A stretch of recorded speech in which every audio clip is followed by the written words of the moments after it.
Have you ever imagined what it would be like to live in the 18th century, with all of the lavish balls and extravagant, huge fancy dresses? Now, put aside the parties and the outfits for a while and focus on this.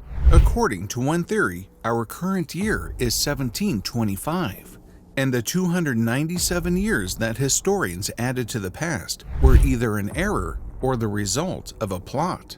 Don't believe me? Here's the argument.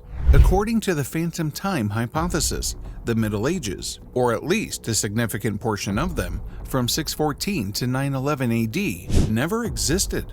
But how? One of the principal advocates of this theory, German historian Heribert Illig, asserted in the early 1990s that both the Gregorian calendar and the artifacts and the archaeological evidence from this period are fake. That is, according to what appears to be one of the craziest conspiracy theories in history. The events that we believe to be a part of this time and its history were made up.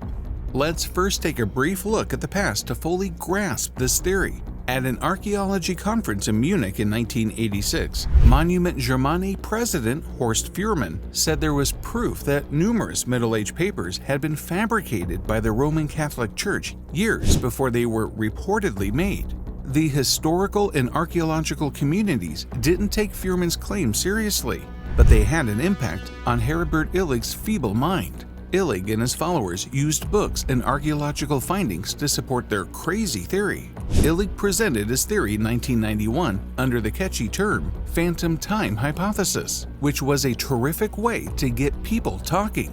It is true that Illig discovered some historical gaps, such as the apparent omission of information regarding Constantinople's construction between 558 and 908 AD, or the development of the concept of purgatory in religious texts, which first appeared in the year 600 AD, but isn't fully developed until the 1100s.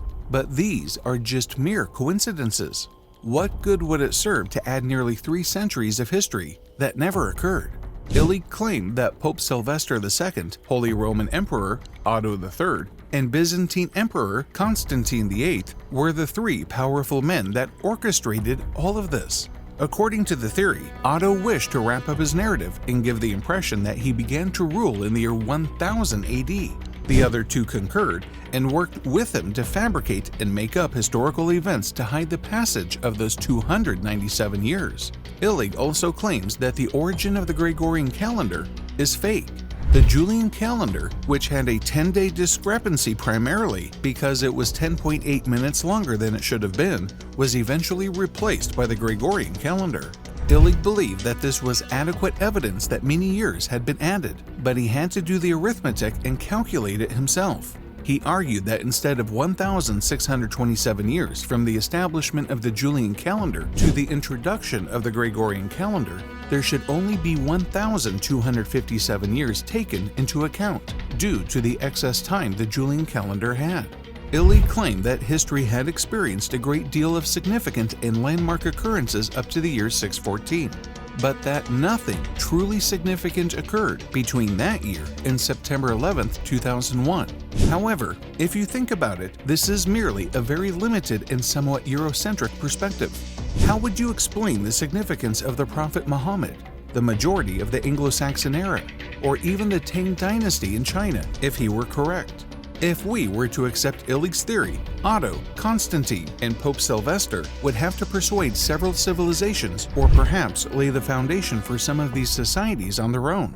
It all sounds fun. Who wouldn't want to discover oneself in 1725 overnight and enjoy doing what they like doing at the time? However, the theory can be refuted by examining historical events that occurred in many parts of the world at the time and by pointing out that a conspiracy would have required an absurdly high level of cooperation and cover-up. Humanity can independently refute the theory thanks to its extraordinarily accurate recordings of astronomical events. Pliny the Elder, a Roman philosopher and naturalist, wrote about an eclipse in 59 AD and assigned a date to it. We assign an eclipse to that day based on our own observation and not by randomly subtracting 300 years. Furthermore, according to Chinese records, Halley's Comet has made every appearance since 240 BC, including passes during the Phantom period. We can confirm this information using modern astronomical calculations. Therefore, we are sorry, fans of Phantom Time. But the year is 2022, and the Pope has math problems.